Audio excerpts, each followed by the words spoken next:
Hello there, folks. So after watching the travesty of last night at the Proms at the weekend, I wanted to do something on it, but I didn't just want to rail against the globalist agenda again, and instead sort of get in my armchair general seat and take a look at the wider strategies and the way the forces lined up against each other.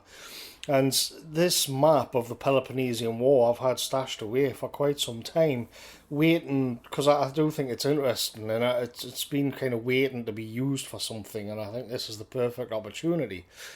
And what you can see is the forces of the Athens and the forces of Sparta lined up against each other, and you can see what sort of strengths and weaknesses each side has. So obviously, Athens is almost entirely centered around on the coastlines, and Athens is a land-based power. And so that means that Athens is got a huge navy, and Spartans, of course, were brilliant at land-based warfare. But then, more than that, the general reason for the war was that Athens was becoming a little bit too big for its boots, and threatening or sort of worrying the Spartans on the interior. And so what the thing with it is what we see coming through history again and again and again, is that you have these merchants and these cultural elites around the sea, around the coastal areas, with the banks and with the money trade, and then their interests are at odds with the interests of the people on the interior. The people such as the Athenians would be more outward looking and, dare I say it, more liberal than the Spartans, which isn't saying much. The Spartans aren't exactly well known for being liberals, but the two, what you have is this schism, and you can see it play out again and again across history. The Britain is the archetype, or England especially is the archetype of the seagoing naval empire. And then you would have something like Russia or Germany, which were land-based, and that's where interests lie. But in terms of today's sort of cultural war, you can see that it plays out again, and you have it where you have now, of course, we have aeroplanes, so it's a little bit more complicated, but not much. So now it's people in New York and Washington imposing their will on the people of the interior, and the people of the interior rejecting their codes, rejecting their morals and their agendas. And this is really where this lies. And there was a book came out a couple of years ago called the People from Somewhere versus the People from Anywhere, and it was a study on the 2016 Brexit and Donald Trump. And you can see that in, let's say, the northeast or Yorkshire, the home counties, they tend to be more, these are the sort of backwaters which are more conservative, and they just want to be left alone. And then, of course, you have the metropolises, London, New York, imposing their will, in this case, on the backwaters and on the people who are people from somewhere with a rooted identity that they don't want to have messed around with. And then you have the liberal elites centred in the coastal cities, with their own plans, with the media, with the money. And so you see that it's quite similar here. Though I would hesitate to say that Athens was liberal, it was also a cultural centre.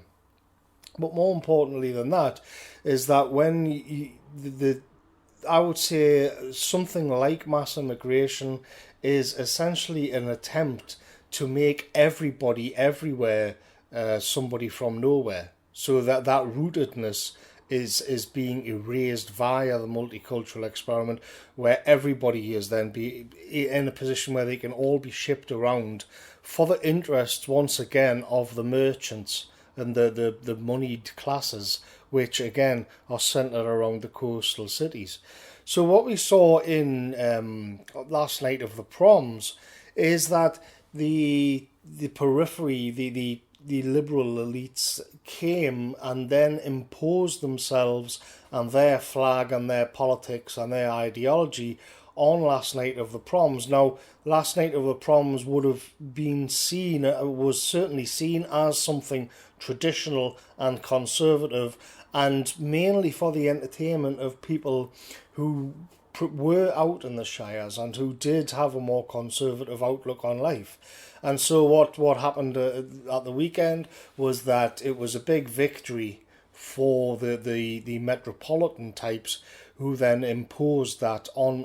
That was the significance. That's why the Rule Britannia was then, you got all of the EU flags, you got the gay flag out, and these are the symbols of the coastal elites and the globalist agenda, who want to make everybody an atomized unit of consumption who isn't rooted in any specific place. And in that way, that was a big victory for them. But at the same time, it's a hollow one, because it was already, I think it goes out on the BBC, but it's the Proms was actually a mainstream event, and so it was already in their hands. And so all they really did was impose their will on something which they'd forgotten about. That there was this cultural artifact which hadn't yet had the LGBT EU globalist treatment, and so they just bombed it into oblivion with it on Saturday night.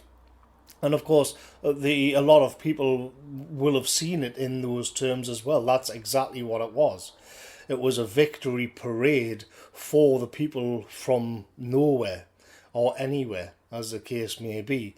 And so in that case, it would, to go back to the map of the Peloponnesian War, it would have been a victory for Athens over Sparta, but a hollow one, a much more hollow one. And then something else happened on the internet last week, which was PewDiePie sort of trolling the ADL. So in that particular sort of little battle in this war, this cultural war, it went the other way. So what's the difference there? Well, the coastal elites, let's say, the metropolitan moneyed classes, in this case like Athens, are then, they have all of the mainstream media. But one thing the internet has done is bypass that. So it's actually the internet is more of a tool for the people from somewhere, who can then sit in their shires and then use that internet as a way to level that ground. And of course, that's why you're seeing mass censorship. And in that case, you can say that when they stumble into that territory, they're a lot less secure. So everybody, you've got the ADL trying to shut everything down, which was at the heart of this thing with PewDiePie as well. Why they're so disliked is because in cultural terms, they had gone into the interior. They had gone into Sparta, and to sort of overdo it on this map. They'd gone away from their own mainstream media institutions and away from the merchants, and well, not away from the merchants, but away from the banking classes and the sanctuary of the where the people from nowhere hang out, and gone into the interior and been humiliated, because the internet is much more beneficial for the people from somewhere than it is from the people from nowhere, because of their media control.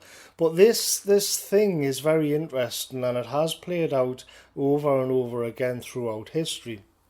You can think of it in the World War II, and it's World War One, even the Cold War, especially, where you had America as a much more business-orientated empire against the Soviet Union, which was this gigantic landmass. And the people who are in the interior, in their land, where they belong, tend to be more conservative, socially conservative, than these coastal liberal elites. Also, of course, in America, you've got the Midwest, as opposed to Los Angeles or California, and then New York and Washington on the coastlines. And again, it pops up throughout history.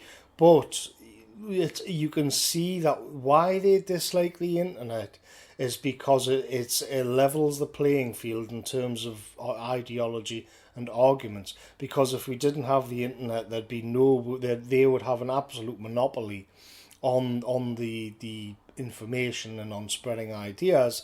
And it's interesting to me that the last night of the Proms was a mainstream media event, so they were really just showing their own domination over their own product in their own territory. They're purging something which was still an artifact of an older and traditional form, and humiliating it like that out of in a kind of impotent rage, I would say. But thanks for listening, folks, and I'll catch you later.